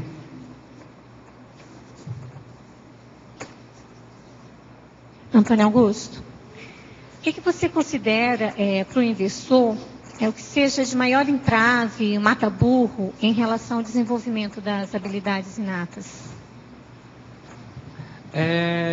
A questão da imaturidade e da ingenuidade, como você vai tratar aqui, da questão de você precisar se misturar com as pessoas, você precisar estar dentro do grupo dos amigos. Não que você tenha que viver sozinho na sua vida, você tem que ter essa vida social, mas você não se cair nessa questão da mesologia, na questão da inutilidade, do que é fútil, da questão de viver superficialmente, essa questão que o adolescente tem muito, que você precisa combater para você viver sua vida, tirar mais proveito.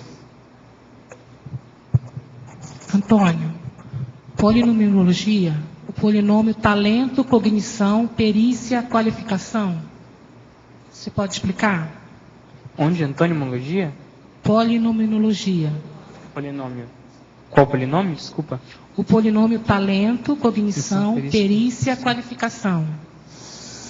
É o polinômio que você tem aquele talento, aquela habilidade inata, você tem a cognição, você entende com aquele talento e você tem a sinapse para executar aquele talento, e você tem a perícia e a qualificação, você ter aquela qualidade técnica de você usar aquele talento tecnicamente, você está constantemente qualificando aquela habilidade para não ficar estagnado. Então são 4 habilidades, relações aqui que você faz, você tem que usar na sua habilidade, na sua aptidão, para você ter o melhor desempenho. Ok. E em seguida também o polinômio habilidade, deficiências, práticas e realizações. Ele está em seguida. Questão que as habilidades, elas ajudam você a superar as suas deficiências. E isso levam às práticas e às realizações. É um nome que é uma cronologia. Você tem as habilidades, elas superam as deficiências. Essa habilidade ela pode virar uma prática e ajudar você a ter uma realização. ajudar você a completar uma meta. Alver Bertoga, gostaria de saber se você já sentiu incômodos com o processo da música, as intrusões e os monideísmos. Umas pessoas comentam que o acontecimento do que se chama de rádio-cabeça sempre estão com a música na cabeça, já acordam com uma de repente e sempre associam uma palavra qualquer, alguma melodia. Essa questão do earworm, uma coisa muito séria que chama o verme de ouvido em inglês, earworm. A questão de você estar sempre com o trecho musical, uma coisa na cabeça, aquilo está repetindo para você e fica para sempre, você não tem controle sobre aquilo. Aquilo lá é uma coisa que prejudica muito a cognição, e se pode virar uma coisa crônica se você não tratar. Tem vários pacientes e psiquiátricos que relatam que não conseguem e vivem estressados, ficam vários problemas psiquiátricos por causa dessa coisa de estar sempre ligado na música. E isso reflete na geração de estar usando sempre fone de ouvido para toda coisa, tudo que está acontecendo, você está ouvindo música. O seu cérebro tem que distinguir quando você tem que ouvir música e quando você tem que não ouvir música. O corpo precisa do silêncio. É uma necessidade fisiológica. E se você não distinguir isso, que eu falo. É isso aí. Se você não distinguir isso, o corpo vai entender que sempre está precisando de música e ele vai repetir, criar novas músicas na sua cabeça. E se você não tem um controle rígido, não tem um autodiscernimento, autocrítica para acabar com aquilo, pode virar uma coisa mais prejudicial. Existe a indução hipnótica extrafísica dos assediadores para a pessoa ficar com a música só.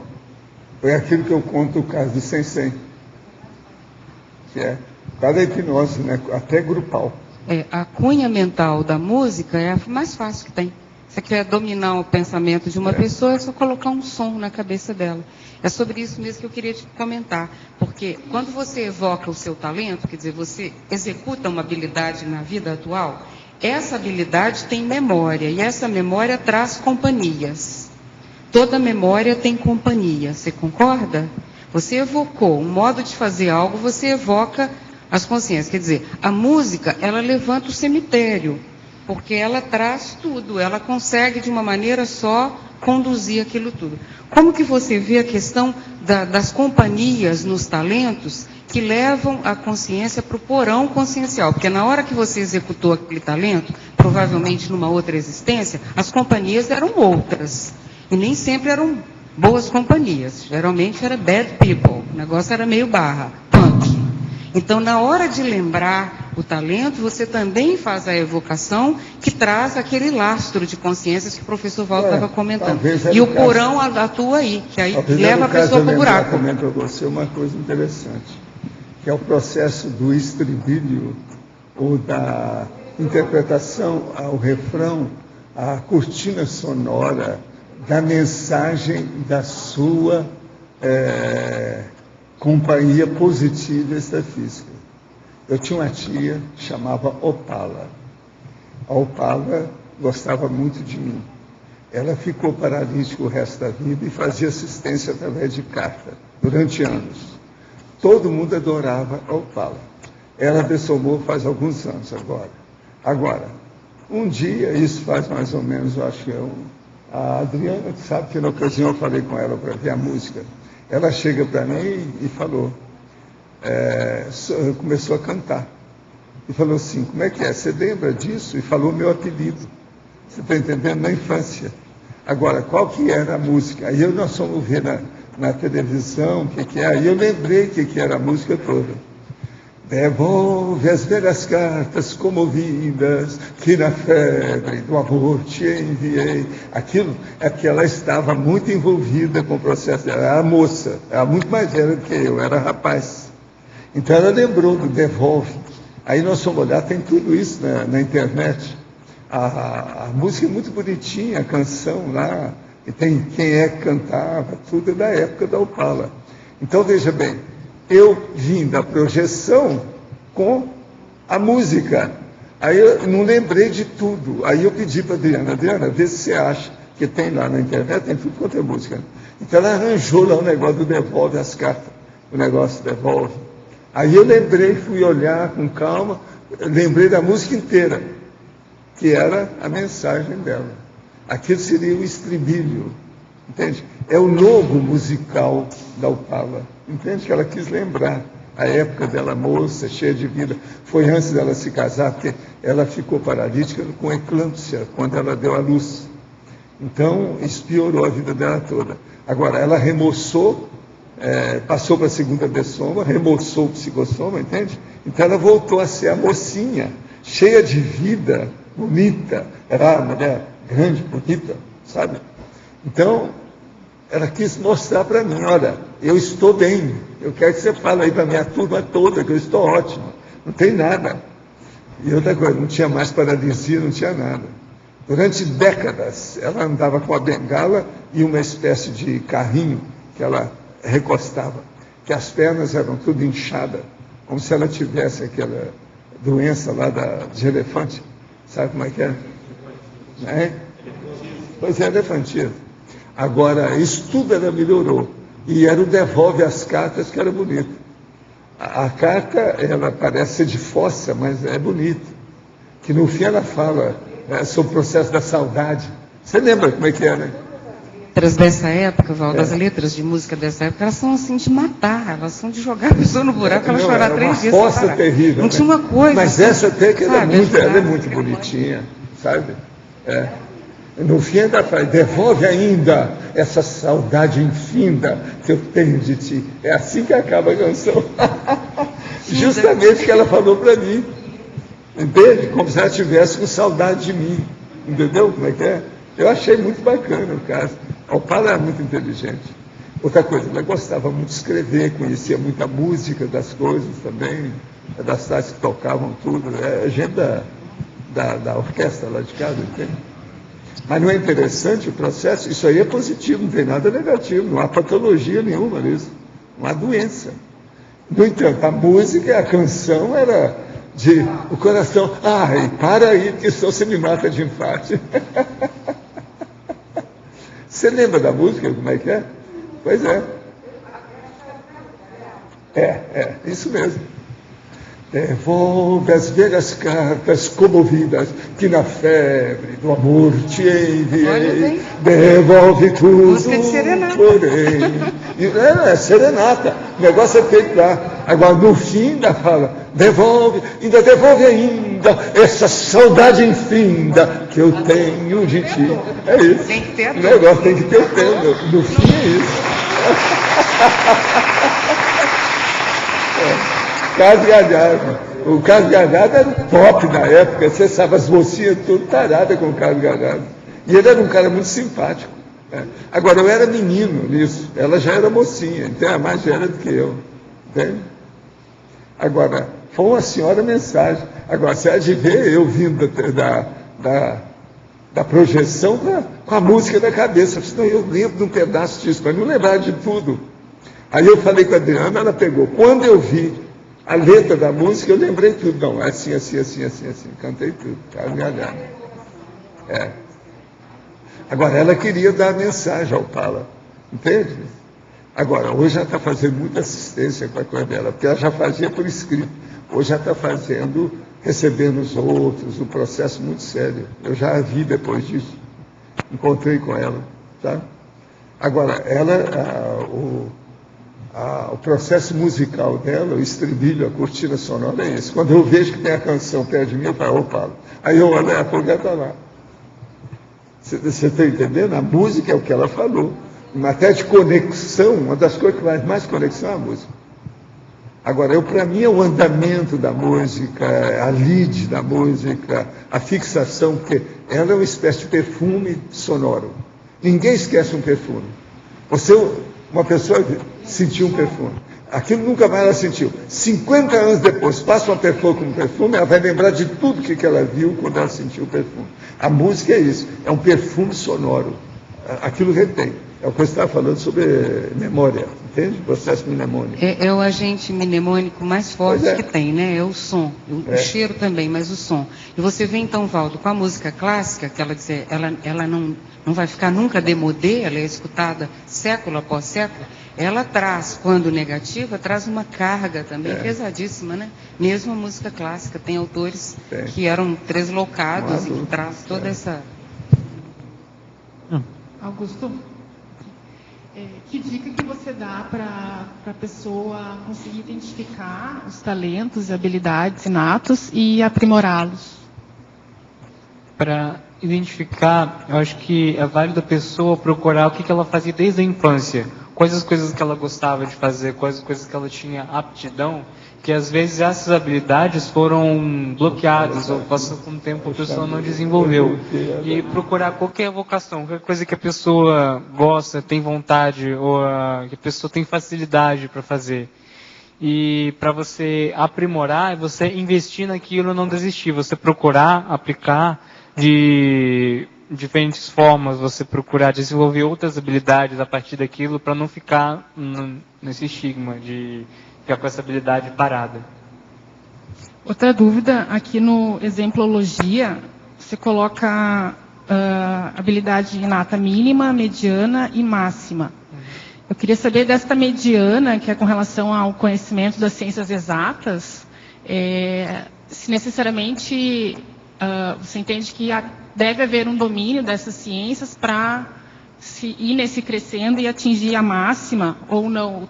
Foi só um exemplo, assim, a pessoa tem superdotação nas ciências exatas, mas a superdotação, de forma geral, é uma habilidade inata que eu consideraria que mediana. A superdotação pode ser no âmbito de leitura, de escrita, da comunicação, das emoções, ou dessas ciências exatas. Mas a pessoa ela tem essa superdotação, a qualidade acima da média, que qualquer pessoa ela pode buscar e ter essa superdotação pessoal, enumerando essas habilidades inatas, essa condição aqui mediana, e ela vai levar à condição máxima, que é a aplicação profissológica do Megatrafor adquirido em retrovidas.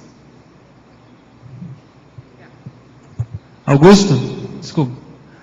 Eu estou aqui na mesma coluna aqui atrás de você. Queria que você comentasse um pouquinho sobre a evoluciofilia, que está na filiologia. Alguns pontos positivos e negativos, porque fome de evolução às vezes se torna um traço fardo para você, né? Você começa a ver tudo como se fosse algo a evoluir, algo a melhorar. E eu tenho passado justamente por esse traço agora. E eu acabo atrasando, inclusive, a minha evolução, porque tudo eu acho que é um problema a ser melhorado. Daí eu queria que você me ajudasse um pouco, comentasse um pouco sobre isso aí, por favor. É importante discernir a definição entre filia e mania, que não chega a ser uma mania que é a condição viciante ou crônica ou até psicótica da pessoa procurar a todo custo fazer aquilo e não analisar e refletir. A evoluciofilia é justamente a questão da pessoa ela ter afinidade, ela procurar essa evolução. Então ela não está necessariamente dizendo uma coisa maníaca, psicótica, mas acontece isso também da pessoa estar procurando sempre evoluindo, que virou uma obsessão, mas parece que essa obsessão não é por evoluir, não é porque ela está evoluindo, é porque ela está perdida, mostra a insegurança da própria pessoa. Então, é uma coisa que fica obsessiva e fica patológica, que não ajuda a pessoa a evoluir. Ela tem que sentar com calma, analisar e fazer as coisas com raciocínio crítico e não por impulsividade ou por emoção. Quer ver um exemplo sobre essa questão da música mesmo? Eu comecei a ver que muitas das músicas que eu ouvia traziam muito emocionalismo. E eu simplesmente parei de ouvir música. Nessa questão mesmo, que eu mesmo não vi como obsessão, mas eu pensei assim, eu vou experimentar, ver como é que eu fico sem a música. E me trouxe alguns pontos positivos, mas hoje eu tenho uma dupla que está aqui sentada ao meu lado, que gosta de muitas músicas. E eu preciso escutar algumas músicas junto com ela. Então eu fico pensando assim, será que o que é melhor? Parar de ouvir música? Fala com ele para não ter música fossilizante. Cortar as músicas fossilizantes. A da Valesca.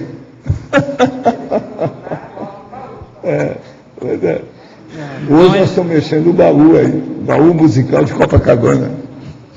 Então é isso aí. Obrigado, Augusto. A questão é você discernir e você ter essa autocrítica para ver o que você escuta. Parar de ouvir música, eu considero assim, música uma necessidade até fisiológica da pessoa. Ela tem que ouvir sons. O corpo precisa disso. O psicossoma precisa desse controle. Então a pessoa não pode parar de ouvir música. É uma coisa, eu acho até antifisiológica. Mas, por exemplo, para você saber escolher a música, você tem que ver como você se sente, o que aquela música evoca, como é que está o holopensene daquela música, o que ela traz, o contexto histórico daquela música, quem compôs ela, o que ela está falando, o que ela traz em você, o que ela repercute, para você fazer uma autoanálise e você saber o que você escuta, você está se policiando, saber, eu escuto aquilo, isso daqui não presta, e hoje na sociedade você está exposto a todo esse tipo de estímulo. Você tem estímulos visuais, estímulos sonoros, que nem sempre você pode controlar aquilo, então você tem que fazer o desassédio energético para você não deixar aquilo te carregar. E existe o risco da pessoa ter composto aquela música. Existe isso. Esse é um risco bem sério. Na página 14, eu queria que você falasse um pouco sobre duas leis. Agora tá aí a lei do transformismo e depois a lei do movimento ininterrupto, na página 14. A lei do transformismo é a questão de uma coisa, ela vira outra, e ela se transforma ao longo da evolução. Ela não pode ser, nada fica estático ou parado, tudo evolui, né? Tem relação com a lei da evolução. E a lei do movimento ininterrupto é justamente isso. A questão das coisas estarem sempre se movendo, sempre se transformando, sempre mudando, de preferência não é para melhor, né?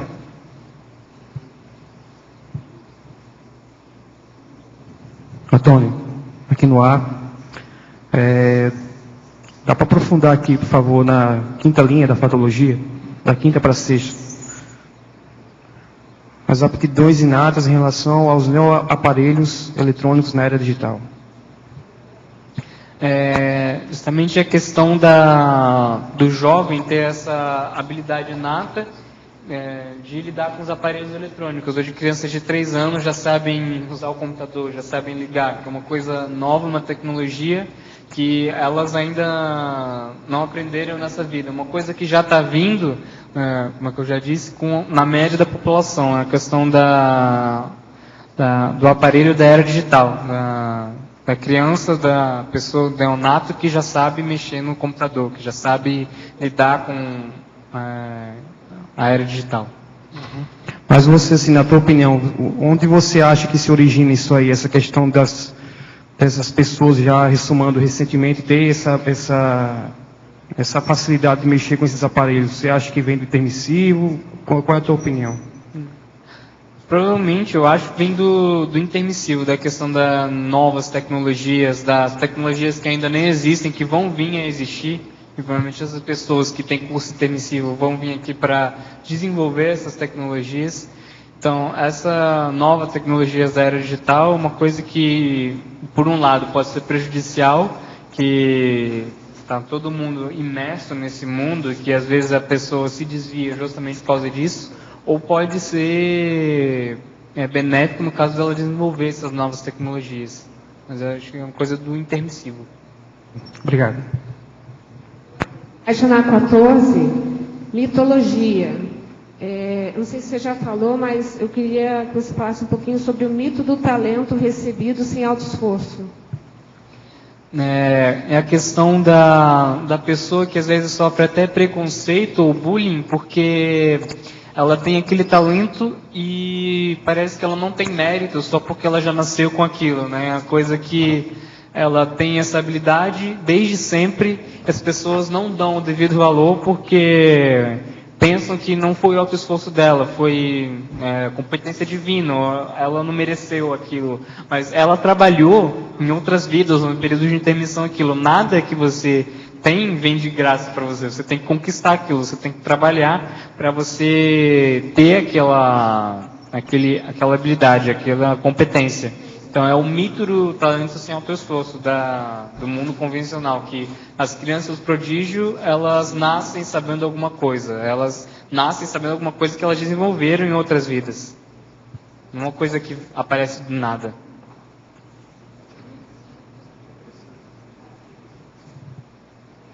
Valdo, aqui. Eu sou voluntária do IPC de Curitiba e lá nós estamos passando por uma dificuldade nas palestras públicas do IPC com relação a como a Conscienciologia aborda a religião e Jesus Cristo. Então está tendo alguns conflitos entre os voluntários de opinião. Uns professores entendem que tem que ser mais crítico e meter pau na religião, na palestra pública, e outros entendem que tem que ser mais diplomático em função de aparecerem tudo que é tipo de pessoas e com várias religiões numa palestra pública. Mas Curitiba é bom falar tudo na cara. Qual é a tua opinião? O povo lá é muito atrasado. É o chamado Curitiboca. Eles mesmos já publicaram uma relação daquela pessoa que fica no mesmo andar, que tem 2 apartamentos no mesmo andar. Faz 10 anos eles nem se cumprimentam, nem sabem quem é que mora lá, não liga para nada. Tá entendendo? Porque algumas então, pessoas... esse negócio de inter-relação lá é muito difícil. Então, é bom meter o pau, sim. Tem pessoas que têm saído... Outra coisa, eu fazia isso lá, enchia de gente, nos meus cursos. Tem pessoas que têm saído, vamos dizer assim, têm saído das palestras de uma forma Não, isso aí a gente fala com esse povo, que eles vão... cai fora da Conscienciologia, vão cuidar da vida passada deles. Porque foi isso que a gente fazia, era TACOM. Isso é TACOM, consolação. Nós temos que fazer esclarecimento, tem que falar a verdade. Agora, é preciso de ter educação, diplomacia, para falar essa realidade. Mas meter o pau. Eu mesmo não falo isso aqui todo dia, ontem mesmo eu não falei. Hoje eu posso falar, isso não quer dizer nada. Se ainda não falei, a gente fala agora. Mas, por exemplo, aquilo que eu falo dos batistas aí, dos evangélicos, desse povo todo, que estão esperando a vinda de Cristo, que aí você envolve a religião, o cristianismo, Jesus Cristo, todo mundo nisso aí. É o seguinte, eles estão esperando a volta do Cristo para ensinar para eles a cobrar, porque Jesus Cristo não cobrava nada de ninguém. Como eles cobram de todo mundo, agora tem que ensinar para Jesus Cristo, porque eles já avançaram no processo da religião deles, de cobrança. Você está entendendo? Então, isso tudo é bom falar. Aí. É bom, então... baseado nos fatos. O que é o dízimo? Esse povo todo não cobra? Olha só como é que esse bispo aí, da Igreja Universal, está fazendo. Ele hoje tem um império evangélico, tudo baseado no dinheiro que o povo dá para ele. E Valdo, a gente então, tem Jesus Cristo não tinha nada disso. Jesus Cristo foi traído por 30 dinheiros do Judas. Mas não tinha nada de dinheiro com ele. Como é que é isso? Então, como é que é? Que Jesus Cristo é esse deles? Então, J. Cristo, o pobre coitado, já era um meninão. E eles colocam o cara numa situação pior ainda. Esse não é um privilégio de Curitiba. Esse problema, esse conflito é do professor. Não é das pessoas que vêm assistir. É o professor mal resolvido com o paradigma do Salvador.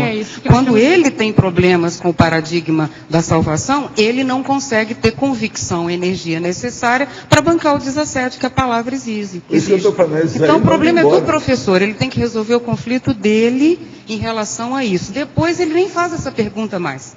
Porque vai ser tão natural para ele falar o contrário, que para ele não tem que ter um conflito. Quando existe o conflito é do docente, não é do público. O público é problema dele. E ele veio por espontânea vontade. Uma coisa boa também é pedir para ele fazer um exame sobre hormônio, para ver como é que está a testosterona. Tem que ver os professores. É sempre bom. Esse é o caso. Professora que tem que ser avaliada. E em palestra, a gente tem feito itinerância também para o interior do Paraná, interior de Santa Catarina, e assim, são cidades pequenas e muito mais religiosas também. Nesses locais também a ideia é ser mais rígido, mais crítico, ou ir mais com... Sempre é crítico. Se nós não formos crítico, heterocrítico, não está adiantando nada. Você está repetindo suas vidas anteriores. Isso é tarefa da TACOM, da consolação. É passar a mão no povo e tapear. Não pode, a gente tem que falar a realidade. O povo vai dessomar, eles vão encontrar isso tudo. Agora, mais uma vez, você vai repetir sua vida? Não pode. A Conscienciologia veio para a pessoa não repetir mais as coisas baratosféricas. É a cosmoética, é falar a verdade. O que nós vamos fazer? Eu vivo falando aqui, todo dia. Senão, essas pessoas que são mortas, só esqueça que você não está preparado para a Conscienciologia. Vai ver outra coisa, volta para a Igreja Católica, vai ver os evangélicos, estão esperando o J. Cristo de volta. E mesmo aquele professor que ele encara a religião de uma forma assim, que ele tem uma postura muito até sectária, vamos dizer que às vezes até leva a Conscienciologia de uma forma religiosa e combate a religião. Esse está todo errado, mas tem que falar isso na cara dele e na frente de todo mundo. Tem que falar tudo isso aí, não deve deixar não.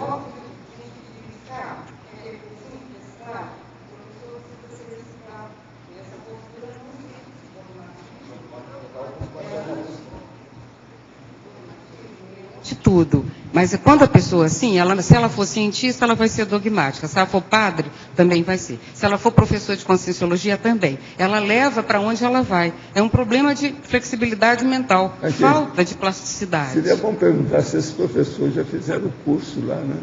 Tem que fazer reciclagem. Está na hora de fazer reciclagem docente. Porque são perguntas que a gente ouviu em 1996. Então, ouvir hoje espanta. Com a Conscienciologia, com a massa crítica que tem hoje, com os meios de comunicação à nossa disposição, tem uma coisa errada com o docente. Fala com o professor para vir aqui para ver a tertúlia de manhã. Chama mini tertúlia, que não é irradiada pelo online. Aí seria bom, porque assim a gente fala umas verdades na cara deles aí. Nós vamos falar com calma, fala com eles que é fraternalmente. Ninguém vai dar tapa em ninguém. O processo é só mental somático, mais nada. Agora, nós esperamos mais 100 verbetes da sua parte. 100 com C, tá certo? Vamos em frente. Os nossos comerciais, por favor. Obrigada. As pontuações da tertúlia de hoje foram 68 assinaturas no livro de presença, 34 perguntas presenciais e 22 perguntas respondidas online. Hoje temos 5 recados. Loche, balanço existencial, Delmara com 5 baia, Mara, 40 manobras, Rosa, programa verbetografia, Patrícia, segundo simpósio do CP2. Pessoal, boa tarde. Eu gostaria aqui de convidá-los para o curso Balanço Existencial, que ocorrerá no próximo ano, 2013, entre os dias 9 e 12 de fevereiro, ou seja, de sábado a terça-feira de carnaval. A proposta do curso é ajudar a pessoa a fazer um inventário da sua vida, levantando seus acertos, erros, conquistas, omissões, realizações, para estabelecer um saldo da sua evolução. E a partir daí, elaborar um plano de ação para os próximos anos, com as metas e objetivos que queira alcançar. Nesses 4 dias de curso, nós vamos contar com uma série de participações, são em torno de 20 professores, e gostaria aqui de dar alguns destaques. Por exemplo, vamos ter a apresentação da professora Mabel Teles com o tema Holobiografia do Zéfiro. Ela que fez 18 entrevistas com o professor Valdo, vai trazer uma síntese da condição do Zéfiro. Também nós vamos ter Alexandre Zaslavski abordando o tema Proexis e Judaísmo. Ele, na condição de judeu, vai trazer a sua experiência a partir da visão da Conscienciologia. Vamos ter o talk show com o professor Nário Takimoto. Então, toda a turma poderá fazer uma bateria de perguntas utilizando o professor Nário como um estudo de caso, como uma cobaia. Vamos ter a oficina de Consciencioterapia e Proex.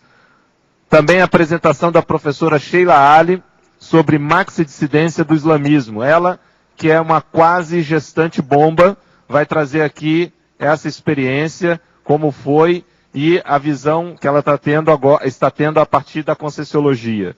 Vamos ter também infiltração cosmoética na África com a professora Juliana Costa, que atualmente vive na África e vai trazer os seus estudos sobre essa condição do infiltrado cosmoético, dentre outras apresentações. Então, contamos com a participação de vocês, Balanço Existencial, aqui na Cognópolis, 9 a 12 de fevereiro. Para mais informações, é só ligar para a Secretaria do CAEC ou no site da Apex, www.apexinternacional.org. Obrigado. Boa tarde, pessoal. Eu estou aqui em nome da Conscius para convidar você para o curso Consciência Cobaia.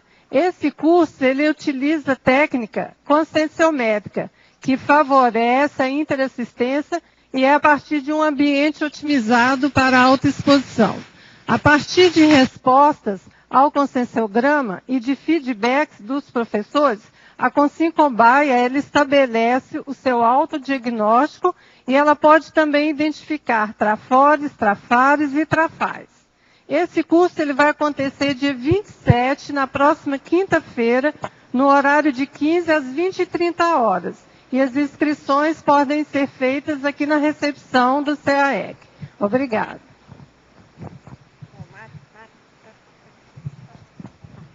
Gostaria de convidar todos para o curso 40 Manobras Energéticas, que acontecerá de 27 a 30 de dezembro, com o professor Mário Oliveira, no auditório do CAEC. É um curso sem pré-requisitos, são 4 dias de exercícios práticos com as energias, trabalhando elas de várias formas. O curso propicia a percepção das trocas energéticas que vivenciamos no nosso dia a dia. Assim, desdramatiza o processo energético. Inscrições e informações junto ao telefone 45 35 25 26 52 ou pelo caec@caec.org. Muito obrigada. Boa tarde a todos. Na última quinta-feira de fevereiro, a gente vai ter a aula inaugural do programa Verbetografia totalmente à distância. Essa aula vai ser online às 7h30.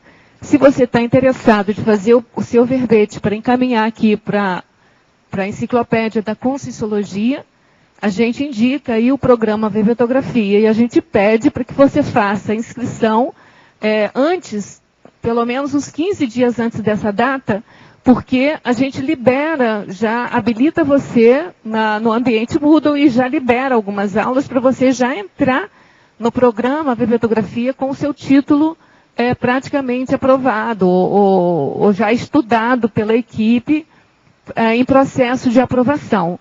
Então, a gente espera que vocês, então, interessados, entrem em contato com a recepção do CAEC pelo telefone 3525-2652 e faça a sua inscrição. Tá? A gente espera vocês. Obrigada. Boa tarde.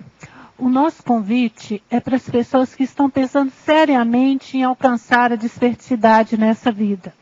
Nos dias 29 e 30 de dezembro, nós teremos o 2º simpósio das equipes do SCP-2. É uma oportunidade de você participar desses debates avançados, das vivências que acontecem no curso de SCP-2. Nós temos conferências e apresentação de trabalhos.